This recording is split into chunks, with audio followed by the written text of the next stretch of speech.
Hello, people of the worldwide interweb. Today on the workbench, we have another Sessions clock made in USA, Connecticut. And this one here has some intricate inlay work right here. Looks to be like a little bit of mahogany or something. I don't know if you can pick up on that detail, but there it is. So, the finish is decent, but it's dirty. The brass needs to be cleaned up. We've got some beautiful hands here. If we spin this around, we've got a few different issues. It is running intermittently.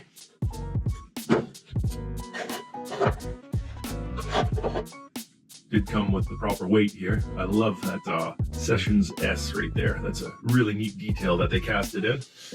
And if we look here, the spring responsible for the chime side of the mechanism is not catching for whatever reason. So if I took the key and put it in here, it would just spin and spin and spin. So there's something wrong with the shaft here or the spring where it's not catching. I don't think that the spring is broken. I just think that perhaps it's not catching right here. There's a little notch in the shaft there that catches the spring. And so, well, let's get into it. First thing you do, take out the pendulum. Now it's time to take off the bezel, the dial, and the hands.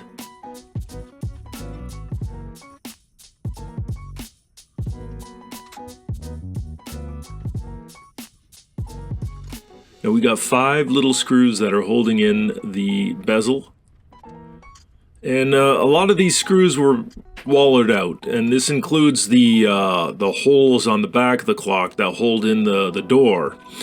So what I did to mitigate that, when I was out in the shop and refinishing the case, I squeegeed some wood glue into the holes and quickly wiped up the surface of the clock with a damp cloth.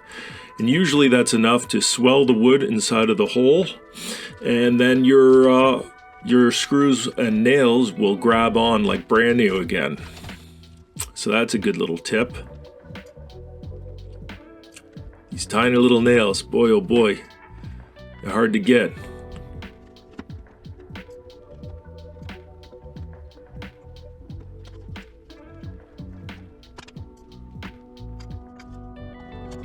Now with the door off, now we can go ahead and remove the 4 screws that are holding in the movement.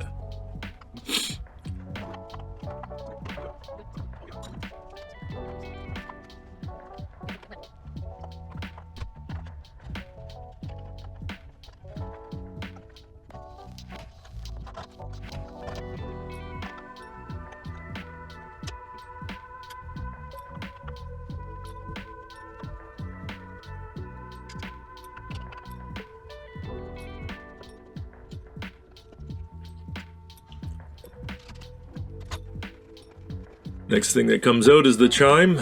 Put that aside. Out comes the movement.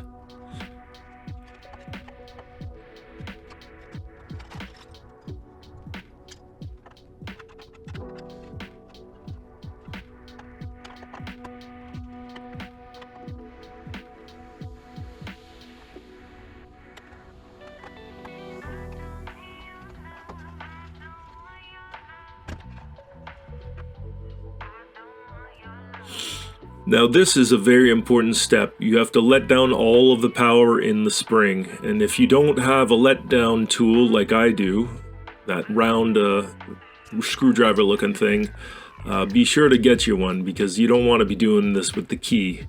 It'll swing around and smack you right in the knuckles. Ask me how I know.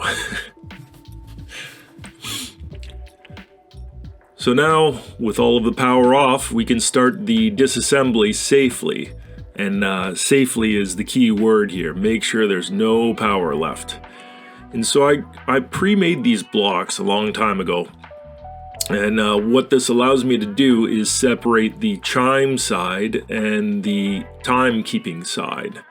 And so on the left side block, I will put all of the wheels and the springs, everything for the clock side, and then everything for the chime side goes on the right side over there.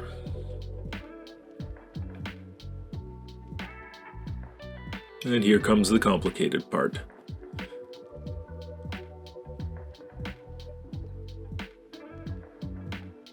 I definitely suggest making these blocks. Keep everything organized.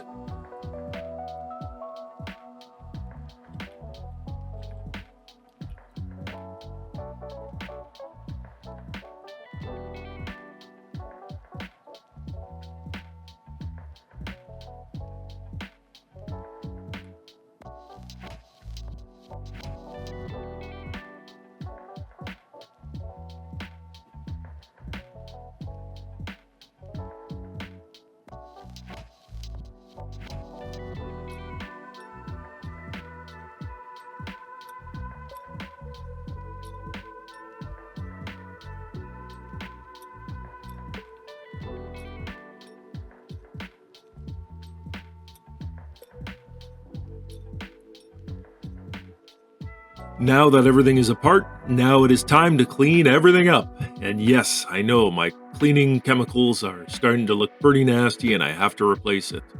Now what I did here is I took the front and back plate of the movement and I pegged out each one of the holes. And then I let it soak along with the springs and most of the components right down in the bottom of the bucket for 24 hours to really get in there and dissolve all of that crap. You definitely want to get everything off to make sure that you get a nice, bright, polished brass. This solution does pretty good, but I don't think it's as effective as it was when it was brand new. Also, other people online seem to think that it does a lot better job when it's warmer.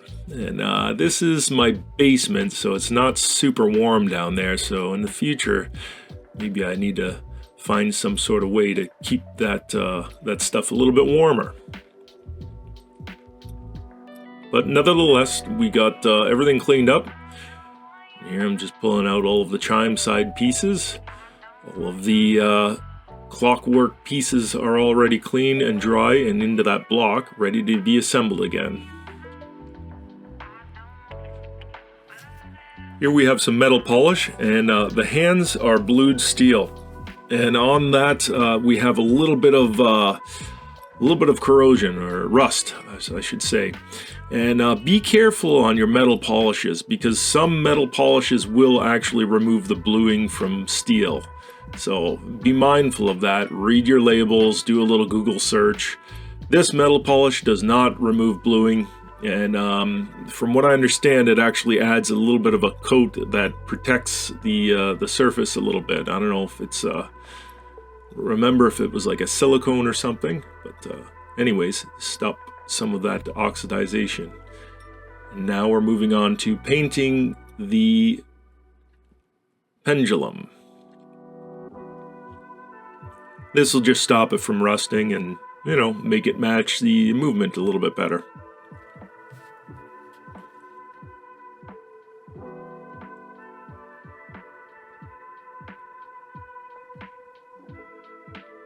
Now this part is kind of complicated to see, so I've attached a couple of photos.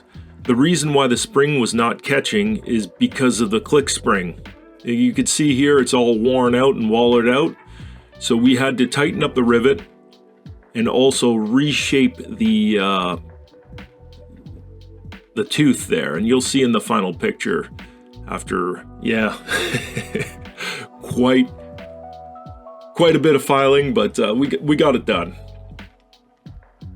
You'll see in the final pictures here coming up that it is seated correctly. If you have enough material to do so, sometimes you kind of have to find new parts, but here we go.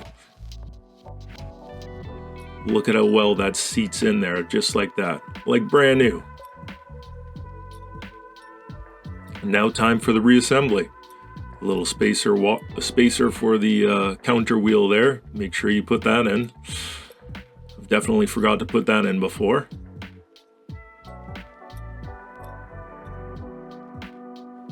So we're adding a little bit of oil as we go. And off camera, I did recompress all those springs there, and I wrapped a piece of 14 gauge copper wire scrap that I had, and that just neatens it up and allows you to assemble the clock a lot easier. And I know there are tools out there that are far better than that for the reassembly, but I do not have them. I'm just, well, I'm a bricklayer by trade, so I don't have all the tools necessary for this clock repair trade. So I'm doing the best I can.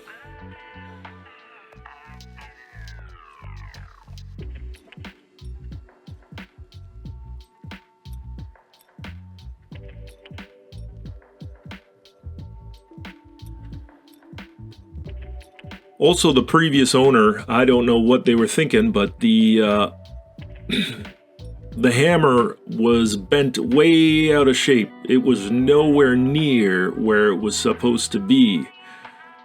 So I had to bend that back to a certain point. Here I am, I'm about to stick that back in. And you can see I kind of put it back into the general area of where it should hit. But in the future I will have to bend it a little bit more to get it to chime correctly. And there we have it, most of the wheels back in place. Now we just have to line up all of the pivots into their homes, which is quite a process. I haven't quite mastered just yet. Seeing some of these other guys online, holy cow, they make it look so easy.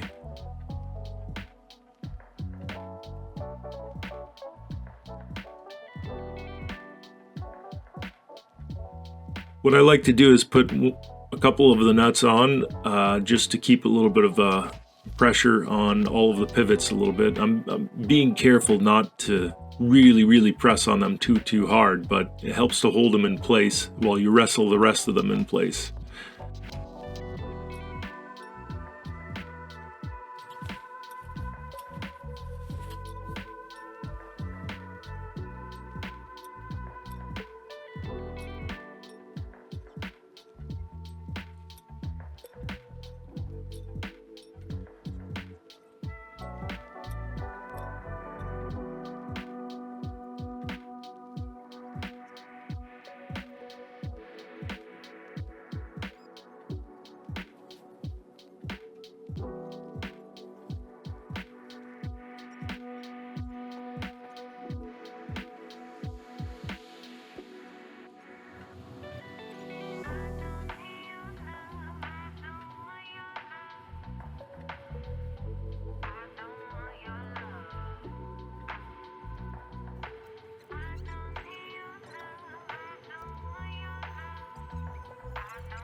Now we put the one little screw here in place to hold the crutch in place, which allows the escapement to actuate.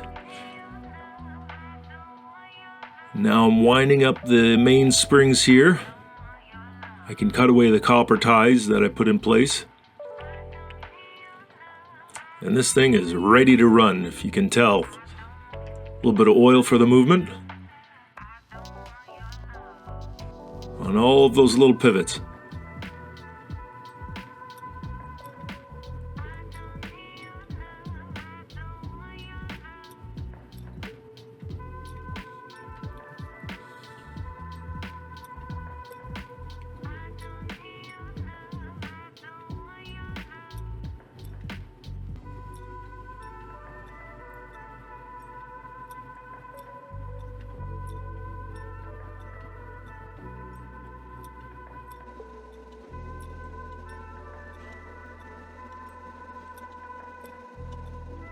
And here we are, the assembly. As you can see, I use the Rodico all over the place. Sometimes to hold the screws in place, because you definitely don't want to use around the clockworks. You don't want to use magnetic stuff too much. And then Rodico to hold the crutch in place so the movement kind of stays put. And there you go. I removed it and then put it back. Now onto the bezel. We're going to take off the glass here and do some cleaning on the glass and the dial. I'm just using Windex.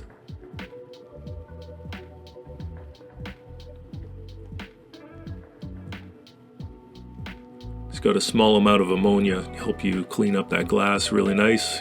Nice streak-free clean. Set that aside and onto the dial. Now this there was some nasty parts there. I actually had to use a little bit of the pegging wood there just to scrape certain sections. You definitely don't want to use anything metal for this because you'll scratch it up. It's just aluminum, and aluminum is relatively soft. So. Now onto the bezel.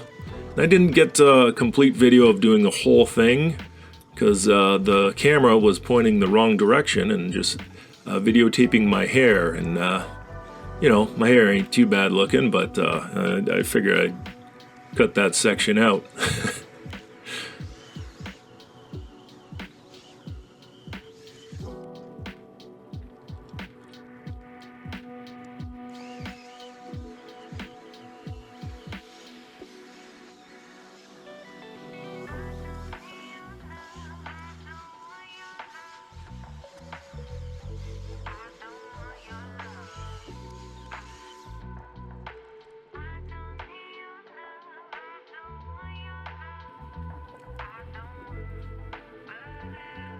I also polished up the little hinges and the little handle for the back door there.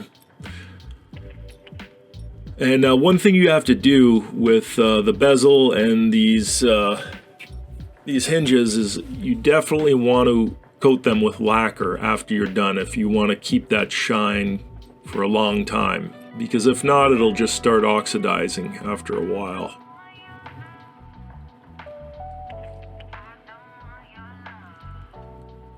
Here we are, a couple of screws and a couple tiny little nails to nail it back to the case.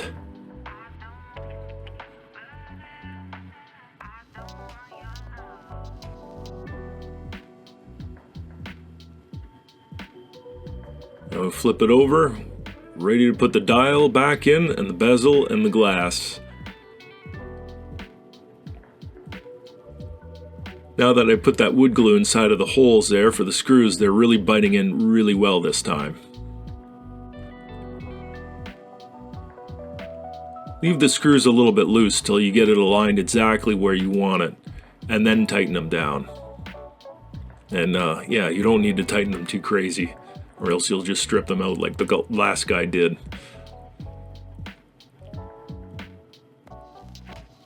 Then time to carefully put the glass back in.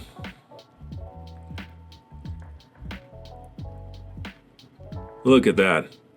Looks perfect. Time for the hands.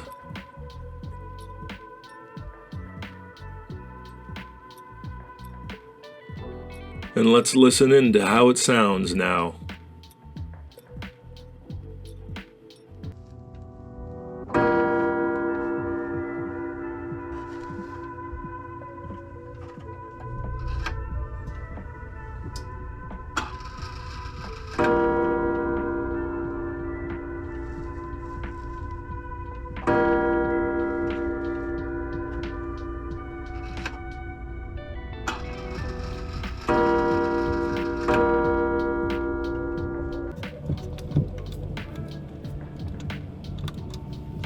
Take the Rodico out. Let's get that pendulum in there and see how she goes.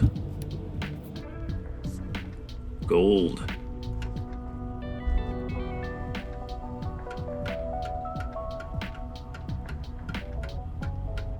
Perfect. Really happy with the way that turned out. Look at that movement. Isn't it beautiful? So this concludes the restoration of this other sessions clock. She's a beauty. I'm really happy with the way it turned out. Didn't quite go so heavy duty on refinishing the cabinet like other clocks that I've done in the past, but this one really wasn't in horrible shape. So a little bit of patina on there, and I'm pretty happy with it. You know, we polished up all the brass, so that's good to go. And yeah, once we get a final resting place for it, we'll have to level it and put it in beat. This desk is not quite level, so I have a tricky time getting these clocks in beat on this desk. One of these days I should level this desk. But aside from that, tell me what you think. And if you haven't done so, and you like this type of content, feel free to subscribe. Subscribe to the channel. That always helps out. So thank you for watching, and I will catch you on the next one.